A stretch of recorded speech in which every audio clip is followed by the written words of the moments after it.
Good evening, everyone. Very warm welcome to the Institute's 28th lecture of Institute Lecture Series, Man's Search for Happiness. We have with us today respected Sri M from the Satsang Foundation. I would now request our Chairman, Board of Governors, Sri Krishna Kulkarni, to escort him onto the dais. I would request our Chairman to felicitate him with a bouquet of flowers.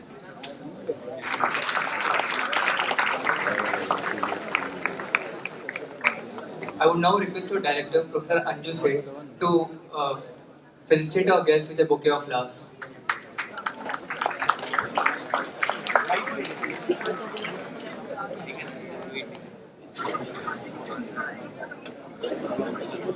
I now request our chairman, Board of Governors, Sri Krishna Kulkarni, to introduce our guest, respected Sri M. Dear students, faculty, staff members, members of the IIM family, and of course, Sri M. Om Team Shri Guru Pyo Namaha. We are gathered here for the Institute Lecture Series, and our speaker today is Mumtaz Ali, or Sri M as he is known, better known. His brief profile and biodata was circulated, and so most of you would already know some of his details of his extraordinary life.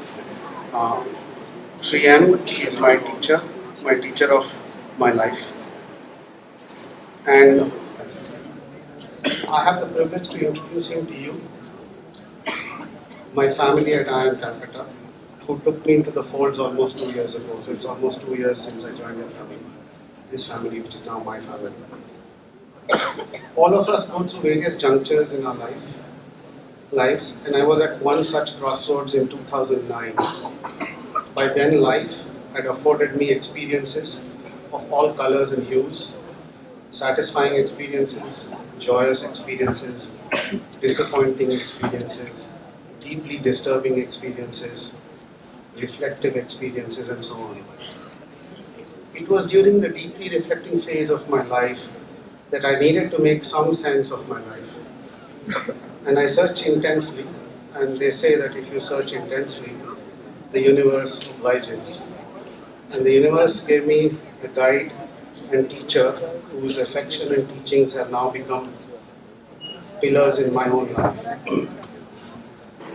For me, he's like the sculptor who chips away the inessential to mold a beautiful piece of art. But I'm not a beautiful piece of art, I'm still work in progress. And a lot of inessential has to be chipped away. And I'm deeply grateful to him for doing this task on me. Thank you so much, sir. It was he who opened my heart to the hidden treasures of our spiritual heritage. And this mooring has stood me through the upheavals that are commonplace in the lives of ordinary mortals like me. He is the master who has touched that dimension, both outside and inside, that each one of us aspires to, subconsciously or even consciously or even unconsciously. To be in the presence of such a master who has had Atma Sakshatkaram is in itself a pilgrimage. I am fortunate to have his blessings. It was at this past Guru Poornima in July that I thought that a person like him should be shared with my IIM Calcutta family, and Sri M agreed to my request. Thank you, Anna, for accepting our invitation. I don't wish to stand between Sri M and you all, but before I invite him to speak, I want to remind all of you that seated here amongst us are teachers who make this institute what it is. They are our teachers. I bow down from my heart to all the teachers here at IIM Calcutta and convey my deep sense of gratitude. May I request all of you to keep these teachers in the center of your hearts even after you have left IIMC. Thank you very much. I now invite Sri M to talk to us. My greetings, namaskars to the chairman, the director, the respected staff of the Institute of Management, Calcutta, and all who have worked hard to put this together, and of course to the students who are here, who are the future of this country. Why this country? maybe the world. So, let me make a small introduction to myself. People say Sri M, so somebody asked me, is there somebody called Sri M? I mean, this cannot. Somebody, and before that, there is a question here, let me clarify. Man's search for happiness, I think it should be human beings' search for happiness. I'm so sorry about this. I'm really sorry about this. Well, I should have said that when they put it up, but it just made me. Today, when I came and sat down, I saw it on one of the questions here. It said, what about women? So it's actually seriously the human being's search for happiness, not man's search for happiness. So, M, what does M mean? When I was born in Kerala, the south of India, where everything is generally painted red. And my parents named me Mumtaz Ali Khan because we come from an immigrant family settled down in Kerala for 3 generations. And then when I was 19, I literally ran off from home and went to the Himalayas. I'm not encouraging you to run away. My mother was very unhappy, my parents. It was a tough time for me too. But I did run away from home because I felt that I was in some kind of a cage from which I need to break free and come out and think for myself. I'm sure you understand. Think for myself, for yourself. So there I met my teacher. I try and avoid the word guru because nowadays, it has too many connotations. There are more gurus than disciples nowadays, students. So anyway, so I met my guru whose picture is there on the left side, whose name was Maheshwarnath from the Nath Sampradaya, which is an ancient lineage. And I lived with him for many years, more than 3 years in the Himalayas, walking from place to place. He was a barefoot man who didn't even get into a vehicle. No banners, no PR, no selling meditation, nothing. I lived with such a man who was a descendant of the holy wisdom of this country, which actually has no boundaries, even though it originated here. One of the Vedic sutras says, Loka samasta sukhino bhavantu, may the whole world be happy. So, when he initiated me into the Nath Sampradaya, he gave me the name Madhukar Nath. Now, so there are 2 M's. One is M with which I was born, which is still in my passport, Aadhaar and PAN card. Madhukar Nath is also M, which Babaji gave me the name. And then I'm also M because I'm a human being. What is the word for human being in Sanskrit? Manushya. In Hindi, it is Manav. This is M. So for me, when people say M, well, out of respect, they add a Shri to it. But you can also say Mr. or drop it and say M. I'm very happy with that. It means I'm like you, a human being, who has, of course, explored something unusual for most people nowadays and found something which I like to share with you. That's all. So it's not only man's search for happiness. Please remember.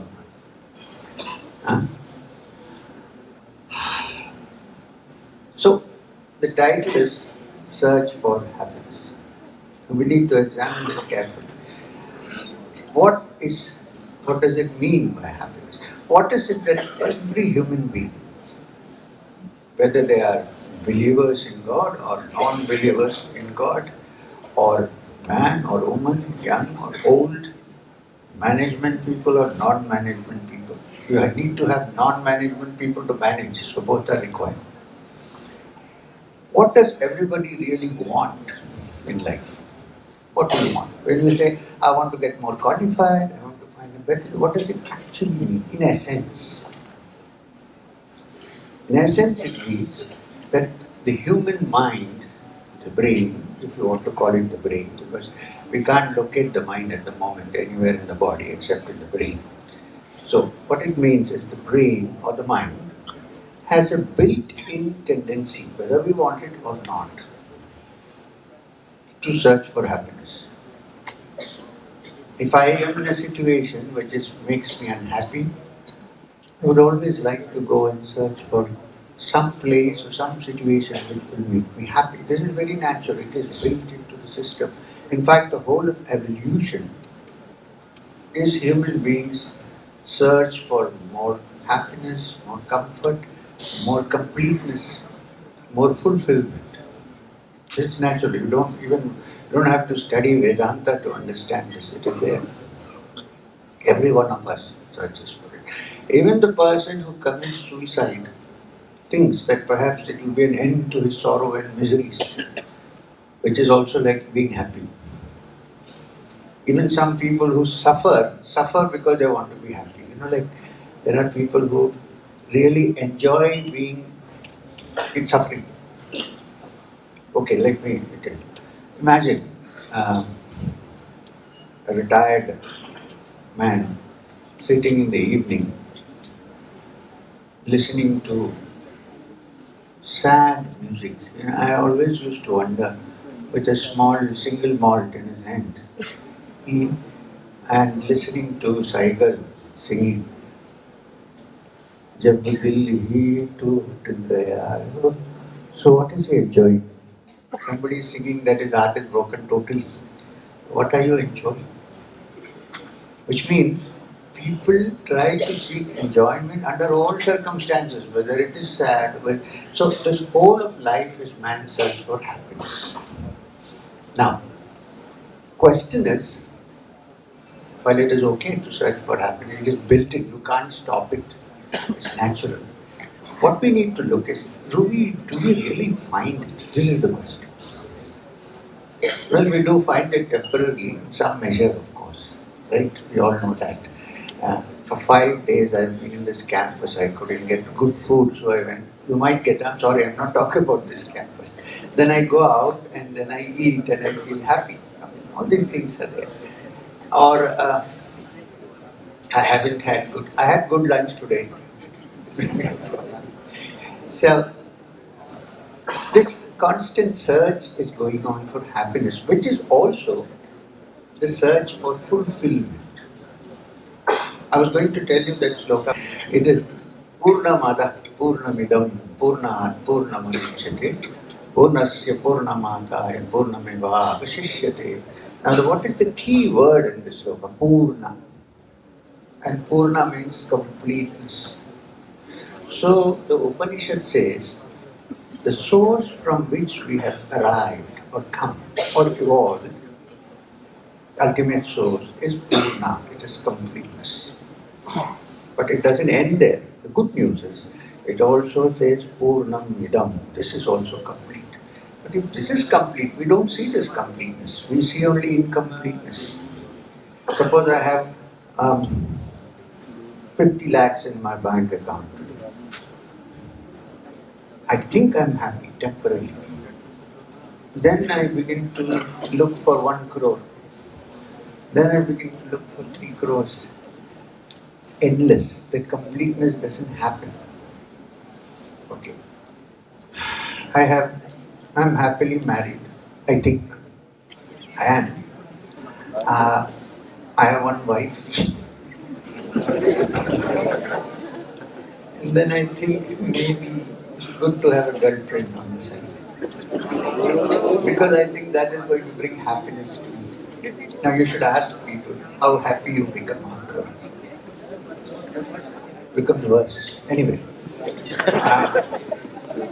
So this is what I'm trying to say is this constant movement towards fulfillment, towards happiness. Why do we move? Because we must be inherently unhappy, incomplete. There must be something we are looking for. Otherwise, why would we do that? Okay. Now, you must have heard Vedanta says, or yoga says, when I say yoga, it's not only asanas, okay, which is quite good, but I'm talking about yoga beyond asanas, the essence of what yoga is. Yoga says, Vedanta says, that this happiness that you seek and you don't seem to fulfill whatever happens. You know what happens? Then you're looking for something, then you grow old, you think it will come, and then it's gone. Is that happiness? I've lived for, say, 60 years. I'm 70 already. Not that my body or my mind, except my grey hair. Because I decided very early in life it is better to die than to die. So otherwise, I'm quite young. My mind, my body, everything is young. Why? How? What have I touched that keeps me active, vigorous, and young? At least the mind part. Well, physically also, there are young people here. I wouldn't mind if you want to come and try this. What do they call it? I might be beaten, but I'll try for quite some time. So, this which we seek, the Vedanta says, Yoga says, is a secret which can be found within ourselves, which we try hard to find outside, but hope upon hope, but in the end it doesn't happen. What happens in the end? We rest finally, right? And when you go to sleep in the night, it's like a small rehearsal for the final rest. Don't worry, I'm not painting a bleak picture of life, facts. And then they write rest in peace. That's the only time when peace seems to come. R.I.P. Go to a Christian graveyard, R.I.P. rest in peace. We don't know whether the person is resting or feeling anything at all, but the word is there. In fact, my guru, Maheshwarnath Babaji, used to say R.I.P. actually means rise if possible, not rest in peace. Can't rise, finished, done. So, in this situation, is it possible to find peace or happiness? What you are searching for? I don't know if you have heard of a great weaver saint who used to live in Banaras, whose name was Kabir Das. I'm sure many of you have heard of Kabir Das. Kabir Das gave a beautiful picture of the human being's search for happiness and which direction it comes from. He gave the example of the Kasturi Mriga. You know, Kasturi Mriga is musk deer. In the Himalayas, there are very few left now because of people killing them to make musk. So, the musk deer has a small pouch under its belly.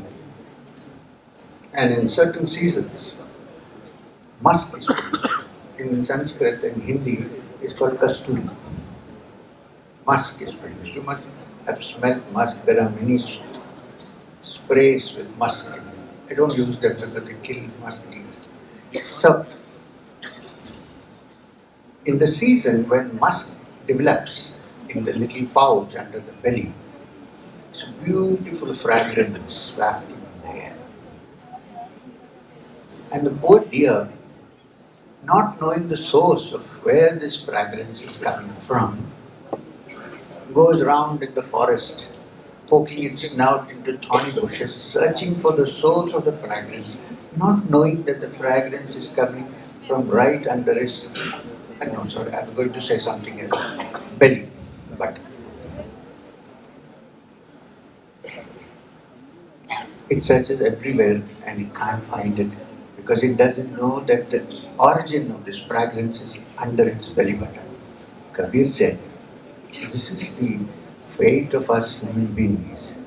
When happiness is a state of mind, not how much you possess or what you possess, it's a state of mind. And going deep within, it is within your own heart, this happiness. If you know how to tap it, instead of looking for it outside, you turn inside and you find it here. Which is why the ultimate truth was called by the Upanishad Sat-Chit-Ananda.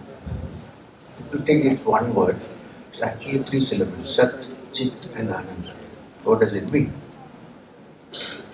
And please believe me, to understand these things, to go deep into the practice of meditation, to understand, to be free of stress and be happy and balanced and peaceful, you don't have to change your clothes. You don't have to put on beads on your neck. Yeah, you don't have to run away to the caves. I did, but I found that it was not necessary. You can live right here in this world and find it. And if you find it, you also are able to function in this world efficiently and with a better mind. Today, I was walking around and there is some institute which is not functioning now. It's built like a tent. And what's that center we went to? Humanity. Yeah, it's not functioning right now. I saw it's a beautiful place. And there I saw a quotation from Aurobindo, which said, when the mind is calm, it becomes more active and intelligent. People think the other way around. They think if you go into these things, oh, you become dull and then you won't be able to function in this world. Believe me, if you look at my itinerary, you'll be shocked. I move around like some of those ants you find on a rainy day, going here and there.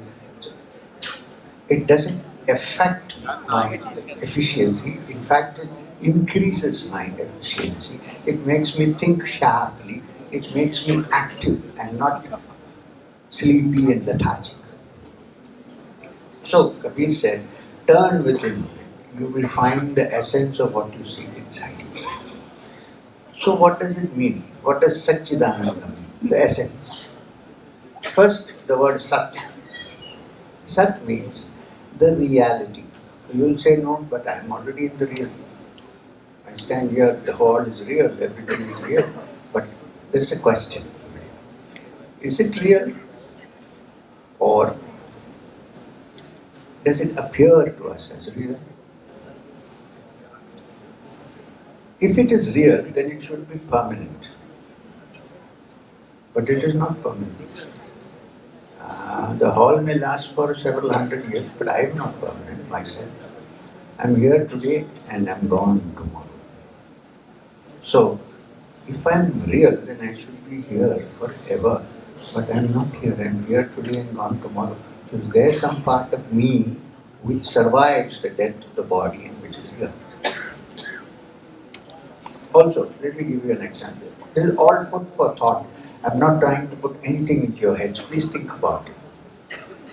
I have a dream. The dream state, the waking state, has been very beautifully discussed in the Upanishads. Let's say I have a dream. Now, in the dream, can I say that it is a dream? No. Not when I am dreaming. When I wake up, I can say, this is a dream. And it is so real that in the dream, if a tiger is chasing me, when I wake up, I am still sweating and my heart is palpitating. Because it is so real. Only when I wake up, it's not real. Otherwise, it's quite real. Right? So how do you know that now that you are in waking state, which is another form of consciousness, you will certainly say it is real. And if you tell you it is not real, you won't agree with me. Who knows if you might wake up into another state where you will say, oh my God, that was a long dream. So which is real? This or that?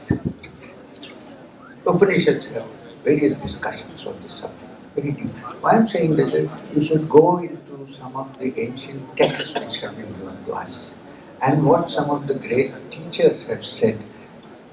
You should study management, you should study science, you should study mathematics, all this is fine. But don't forget that there are deep pockets of wisdom available in this country from the source from which all these sacred books have been written.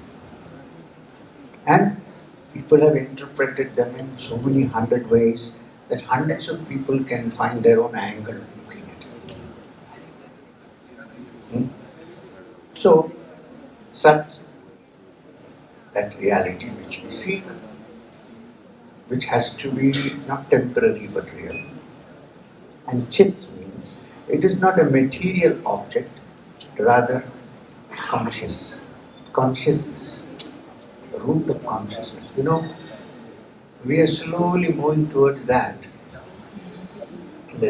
When you study physics first, material physics, you are very certain. In high school, I was very certain that I know all the laws of physics. I was very certain.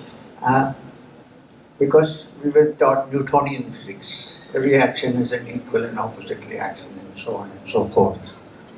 And then one of my friends went into higher physics, and then he went into quantum physics.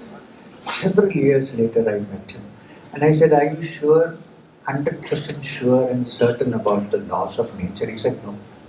I said, "I was when I started, but now I'm not." I said, "Why?"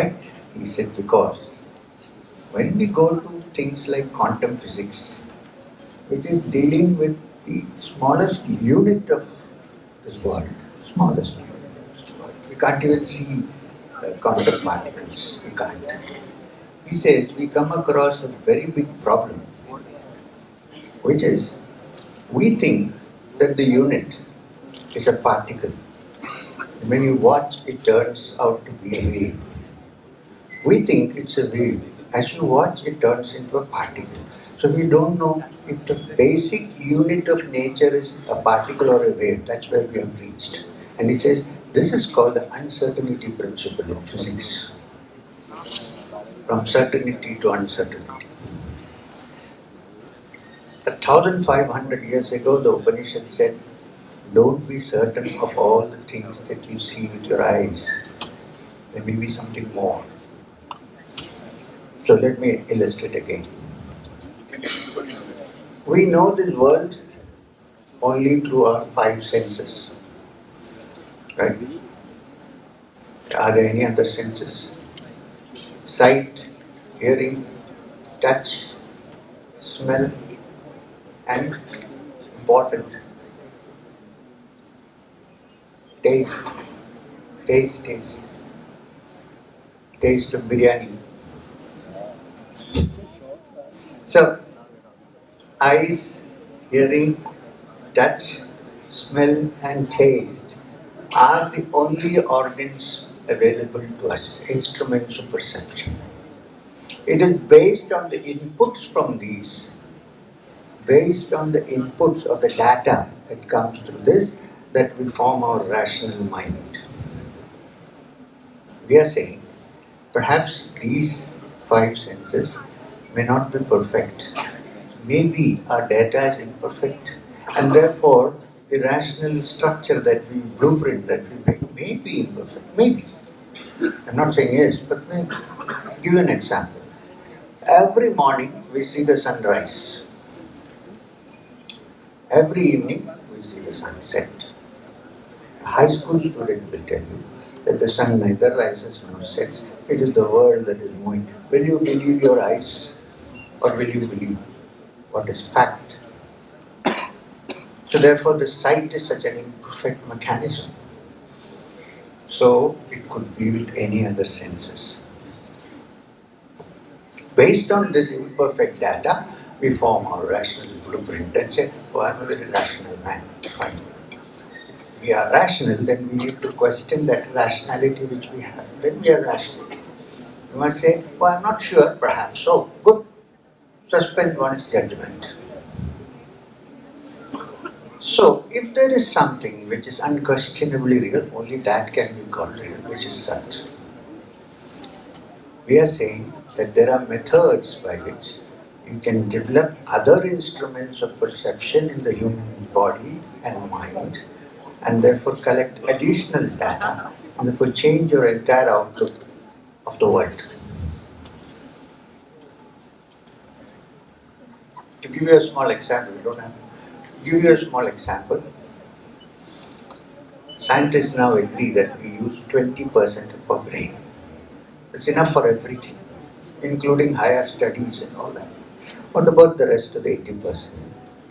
Untapped parts of the brain. Is it possible to tap it? This is where the actual practice of yoga and the understanding of the theory of Vedanta comes into the picture. That yes, there are other instruments of perception in us which can be developed. If you see a picture of Shiva, for instance, you will see that his two eyes are closed and there is an eye seeing. People call it the third eye and so on.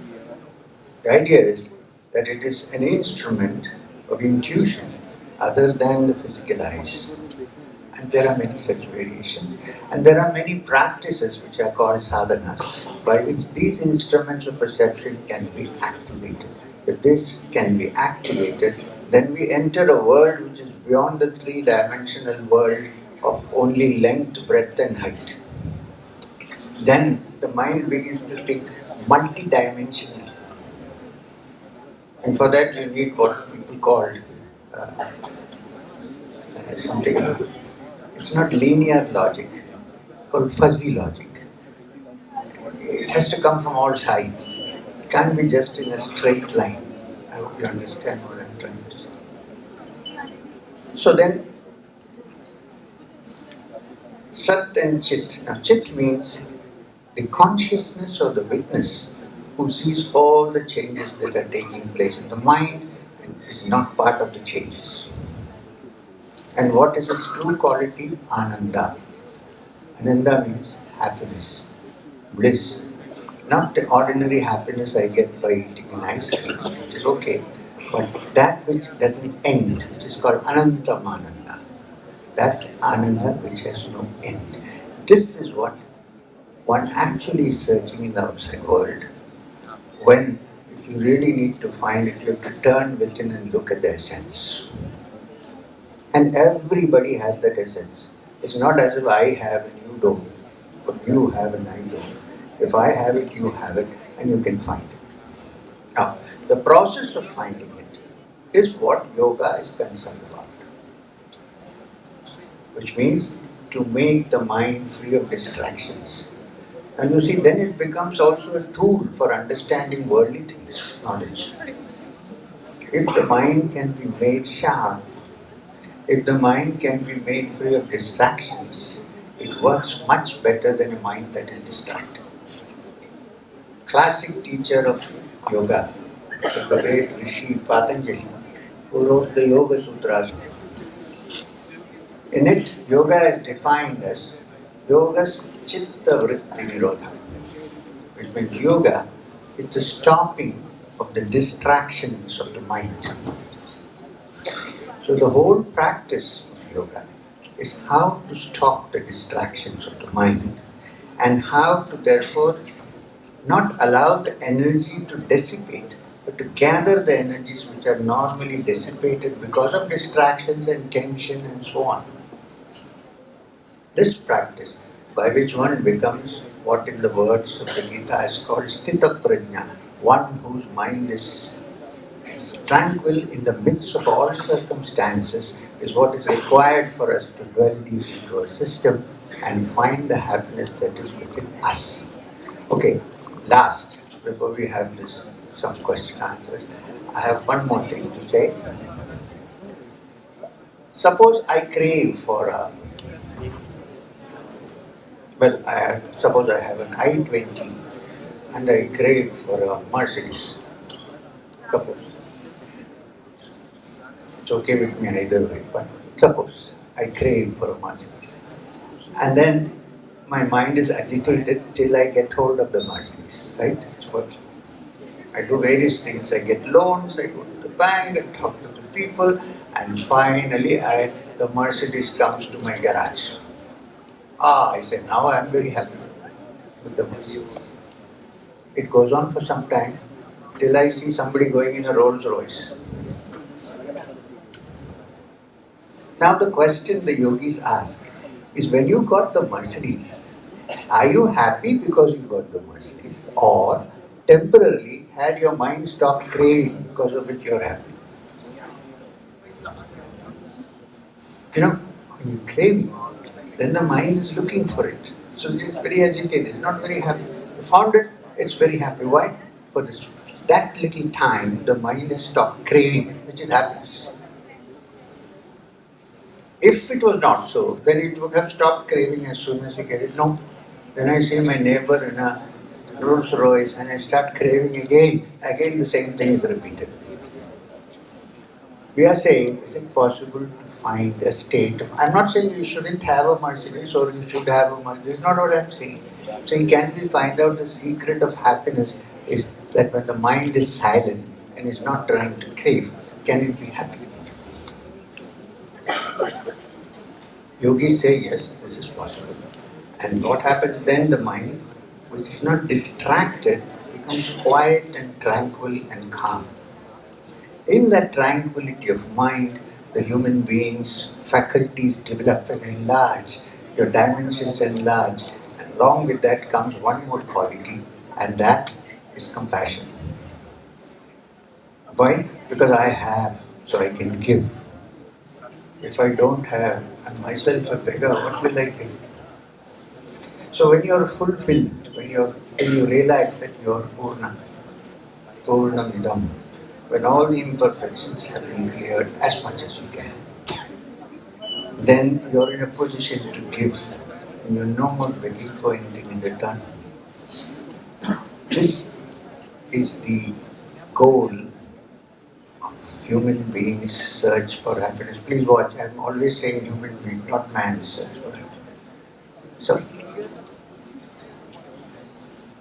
So we are saying there are ways and means by which one can go within, turn around, and look for the source of happiness within ourselves, which is actually our true essence, it's nothing outside. You may be a man, woman, you may belong to this religion, that religion, it doesn't matter really. You may belong to this ideology or that, it doesn't matter. What you are a human being, and deep inside you is the fountain of the happiness that you seek, provided you know how to turn with it. So now my case is over. So it's up to you. There are some questions that are given here on the laptop. So should I start with that or should I sit there? What do you think? Now this is very funny. Instead of somebody asking me questions is odd on the screen, I'm going to look at these questions. I have the freedom to choose because of that. So, how should we let ourselves stay joyful amidst stressful situations? And how can we create that joyful atmosphere in a team we are working in? Let me tell you, you cannot create a joyful atmosphere in the team unless you are also joyful. I have to start changing here before I apply it to others. I cannot, if I am all the time grumbling and not happy and not tranquil in myself, it will only be shared by the people around me, so it won't work, the team won't work. One of the things you should say is freedom to allow people to have different opinions. I may not be always right, the other guy may be right. So if you, people come to me, because I'm also married. I'm not a sannyasin, so generally people come to me and say, I'm going to get married, so any advice? I say the best advice is, before you start your life, understand that you're not always right. The other person may be right too. So if you can open your mind and your ears and say, maybe she is also right, then from day one problems are less. There are problems, of course. I've come to this understanding that sometimes women think differently from men. Okay, fine. But if you say, okay, you may be also right, I may be wrong, this is very difficult to say. I have my ego, I'll never say I'm wrong. So for teamwork, I think one thing is to understand that we may be wrong. Let's discuss and figure out how to do this. The other guy may provide very useful instructions. So keep the mind open, one answer. The other is, in stressful situations, how to stay joyful. This is what we talked about just now. to understand that ultimate joy is in yourself. When you touch that and your mind is tranquil, no stressful situation is going to affect your function. Now there are practical ways of doing this, which is the science of yoga. And if you don't mind, or if you're interested, I can give you a 2-minute exercise which will be useful when exams come, when tests come, when you're in the midst of stressful situations. There's a very simple way of calming down your mind. Please remember, when the mind calms down, it becomes sharper, more intelligent, and functions in a better way. What is this technique? Ancient times, this yogis discovered that the state of mind is intimately linked to the breathing pattern or breath. You can find this very easily. When you're agitated, if you look carefully at your breath, you will see that the breathing rhythm pattern is very agitated. However, when you're enjoying beautiful music or whatever you enjoy, when you're calm and quiet, watch your breath, you'll find that it is quiet and calm. So the rishis, who were actually scientists in the field of the mind and soul, said, if the state of mind affects your breath, is it possible that the breath can also affect your state of mind? The other way around. So the whole science of pranayama came about. But there's a simple technique, which is called, they use it in many ways, pranayama, vipassana, so many techniques. It's very simple. Don't think it's worthless because I'm not asking for a fee. It's free. And this is simply to close your eyes and watch your breath. If you close your eyes, normally we don't give any attention to our breath. From the time we are born till the time we die, it goes up and down. We don't give any attention. Suppose we just close our eyes and say, let me watch this breath of mine. As I inhale, I watch. As I exhale, I watch.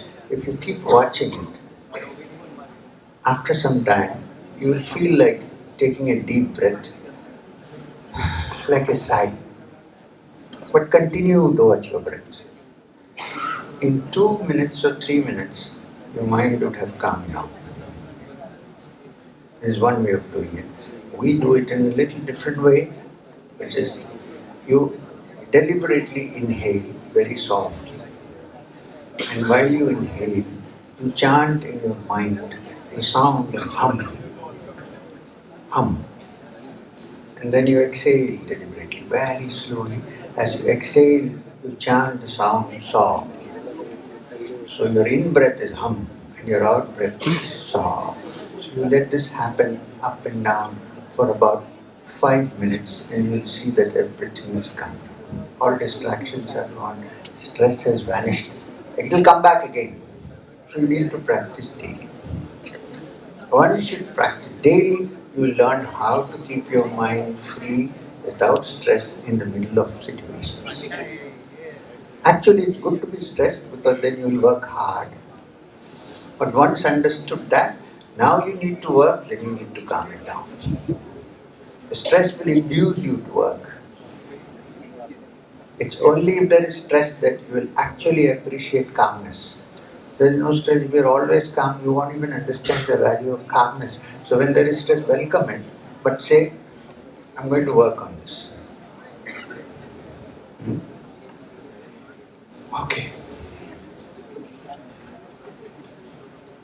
There is hardly a human who is always happy unless he is God or a true God man. That I like, true God. With due respect, I wanted to know whether circumstances in your own life make you unhappy. Also, please give examples. Very good question. Well, at one time, situations did make my life unhappy. I'm not denying that. But I have learned to face it and to handle it now. Through years of practice, I have learned how to handle this. How do I handle this? Because deep down I know that in the essence of my being, none of these things have any effect.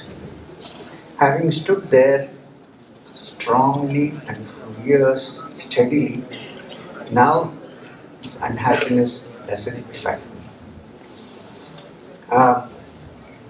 The other thing is, we base our happiness and unhappiness on what the public thinks, what others think. Suppose you say that I am a wise man, then I am on cloud 9. I am not, generally. But on cloud 9, you say, yeah, they think I am a wise man. Then the moment you say, this fellow seems to be a bloody fool, I am sunk. I am in despair. They call it depression. Nowadays there is everywhere depression going on. Why? Because we depend on what others think about us. Politicians have a good lesson there. They don't care what you think, they do what they want. You don't have to imitate them. Yes. So, is there a way out? Yes, when you understand that no matter. Suppose you called me a fool and I don't know English, what happens? You said he is a fool. I don't know English, so I don't know what you're saying. And if I know Hindi, I might think you're calling me a fool, flower, and I might be very happy. So, see, just the word that has an effect on my mind. If I understand this, then I don't depend on my happiness on the opinion of others. In fact, the Gita has a beautiful statement. It says, Tulya Ninda Astutir Mauni. The Muni, for him, praise and insult, or for her, praise and insult are the same. Why? Because intrinsically we are the inner essence and not what you see outside. Therefore, all comments depend on how you see what is outside and not what is inside. So, the mind is tranquil. So, I have also felt unhappy many times, but now I have learned that it makes no sense. And I handle it in a beautiful way because I feel deep down, in essence, you and I are not different.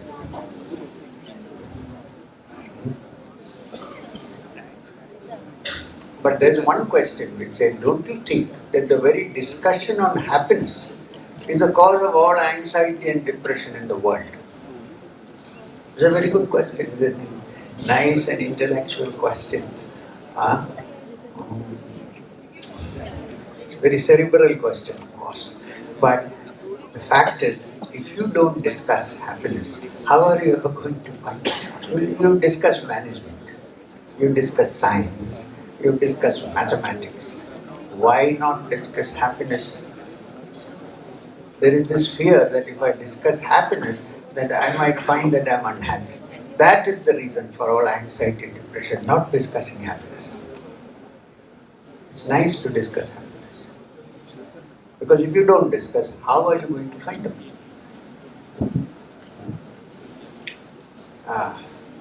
Then somebody has written a question which is deeply into my personal sadhana, my practice.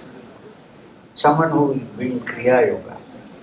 In Kriya Yoga, a spiritual aspirant is taught to gain control over his inner energy flow so that it can be manipulated at will to aid spiritual progress. However, many contemporary spiritual masters all over the world are advocating aspirants to just relax and surrender into the open space of consciousness and leave the energy as it is, so that it gets healed naturally and restored to healthy flow beneficial for spiritual progress. How do you respond to this control versus surrender debate in the context of meditation practices for self-realization? Now, wonderful question, but it applies only to people who are actually looking into Kriya Yoga and so on, but I can work on it.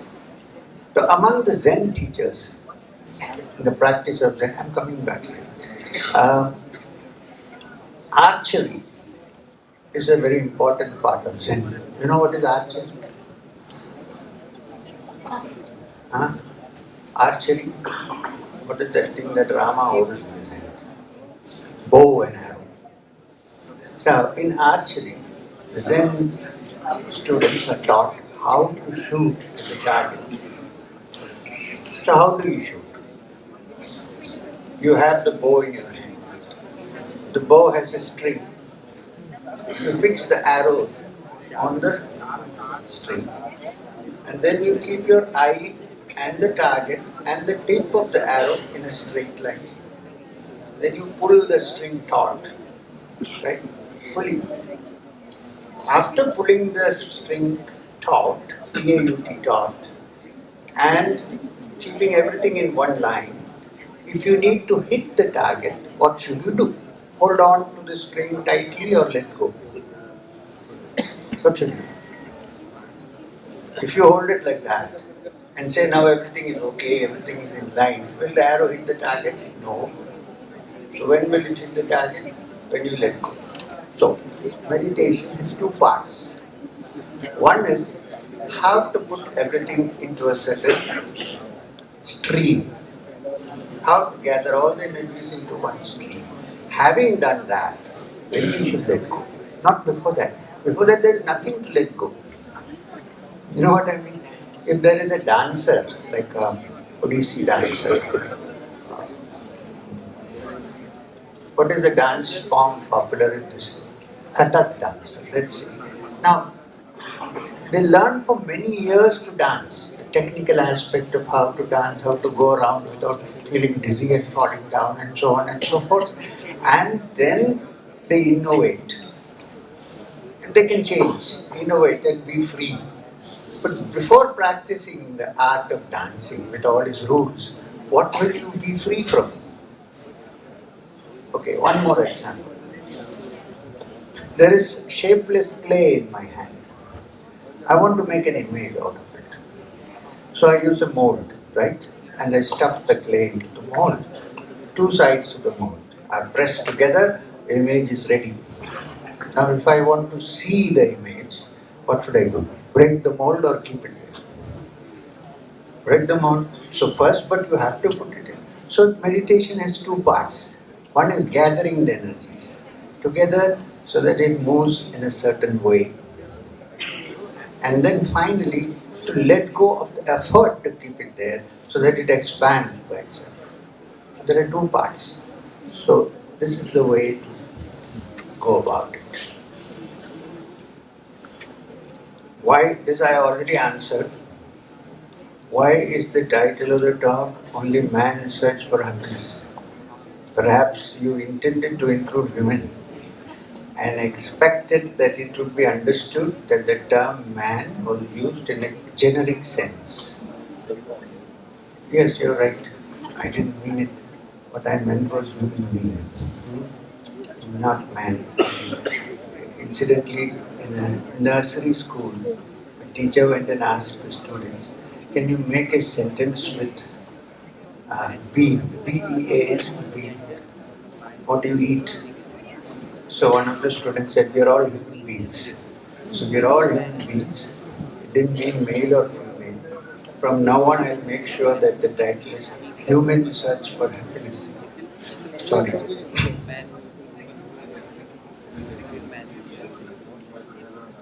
From a scientific point, humans are insignificant creatures with respect to the universe.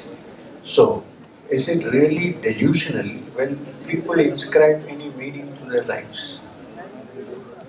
Whoever asked the question, do you really think you are an insignificant part of the world? Really? I wonder.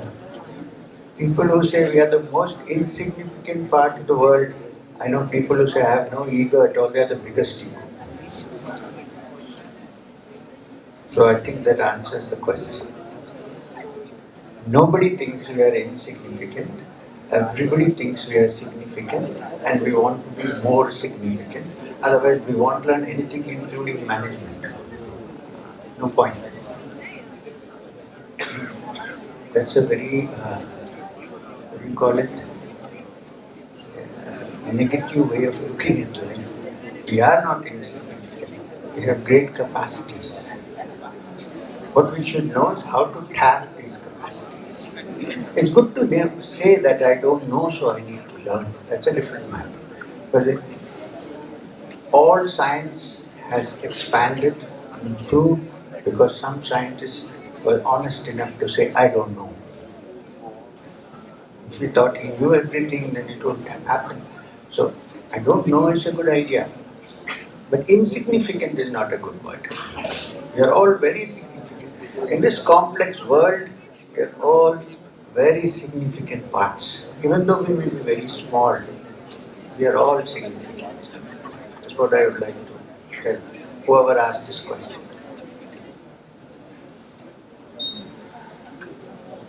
Why yogis, next question, why yogis and gurus do not show their extraordinary power in public? Why, he is asking. Who, she or he, sorry. Why yogis and gurus do not show their extraordinary power in public as a way to convince people to do yoga? If someone demonstrates himself like walking on water or doing extraordinary things, then millions of more people will start pursuing yoga. Let me tell you, aim of yoga is not to walk on water. Aim of yoga is neither to walk on water or fly to the air or anything of this kind. The aim of yoga is how to balance your body and mind and how to reach the source of your being. So even if you demonstrate, I don't think somebody tried to walk on water and fell inside long ago. It was in the blitz. So it's not that. That is not the aim of yoga. The aim of yoga is how to live a better life, how to be a better human being, how to not age unnecessarily, how to keep your mind young, how to rejuvenate your system, and finally to find the essence of your being. This is the aim of yoga. That is why gurus don't show. The other reason is they can't do it, so they don't show. PC Sarkar can walk on water also without being a yogi, so don't worry about it. Is our happiness relying in the hands of the society who is judging us? The relying is not the right word. I think what is meant is, does our happiness depend on the hands of society which is judging us? Probably this is the question. This is what I explained some time back. Our happiness does not relate to how people judge us. It relates to ourselves, not on how people judge us. So be free of this judgment business. Because you don't judge others also, please, for God's sake. Let others also not allow it to judge you. You know what you are and stay with it. Of course, open to criticism. Because if somebody doesn't criticize, you won't know what your weaknesses are. But that shouldn't throw you into depression. If somebody says, oh, you are a horrible fellow, don't get depressed. Because you really don't know, really. The other guy doesn't know what you really are. So you say, maybe I'm bad, so I should improve myself and move forward. Don't get stuck there. Where and how do you find happiness when your entire world has been crushing down for, let's say, a year? Are we talking about someone here? How do you keep yourself happy when you cannot see your life going in the right direction? And nothing is under your control. What you should understand, many things are under our control, but many are not under our control. This is the world. We cannot control everything in this world. So, if you say, this whole world has been crushing you down for 1 year, can you just wake up and say, I will not allow this crushing to happen anymore? And some things cannot be controlled, but I will certainly control some things as much as I can. You need a positive state of mind to get over this. I know people go through this feeling. Sometimes when they are in a hostel or studying or at home, happens whole year I have been in very bad shape. Mess is not good, the food is not good, the climate is not good. And I can't understand what the teacher is saying and so on and so forth. Right. So what do we do? Sit down and say to yourself every day, there are people in worse states of mind around me in this world. I'm not so bad. Can I wake up and say, move forward and not get lost in depression? because of this feeling. And if you think you need a practical way of getting out of it, I would suggest that you sit down every day and practice the hum song that I gave you and understand that the fountainhead of all happiness is inside you and not dependent on people who are outside. And if people call you a fool, be very happy. Why? Because they may be fools. Seriously. Just be happy about it and move forward. And there is nothing wrong in saying, I don't know, because it's only when you don't know that you can learn new things. Thank you. Now I haven't answered all the questions. Whatever was here, I tried my best to answer. Thank you very much.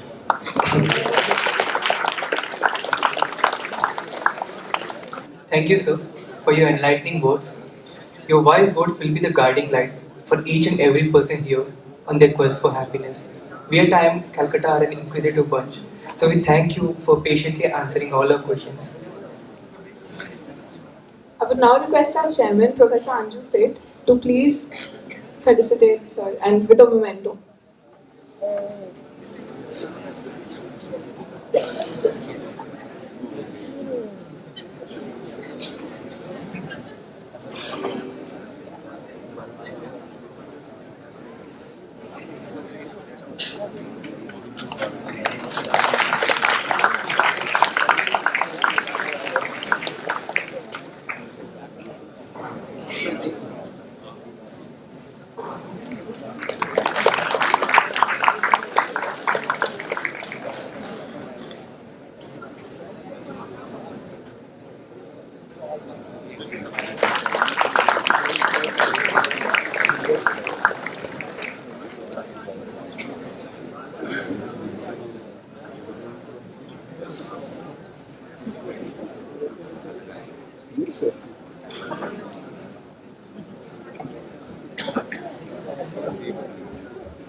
I really appreciate and thank the institution, director, teachers, and all you students that I'm privileged to receive a silver plaque from your college, the Calcutta Indian Institute of Management, which is indeed a privilege.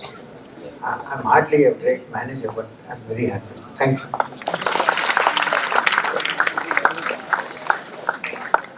I now request our director, Professor Anju Seth, to give a vote of thanks.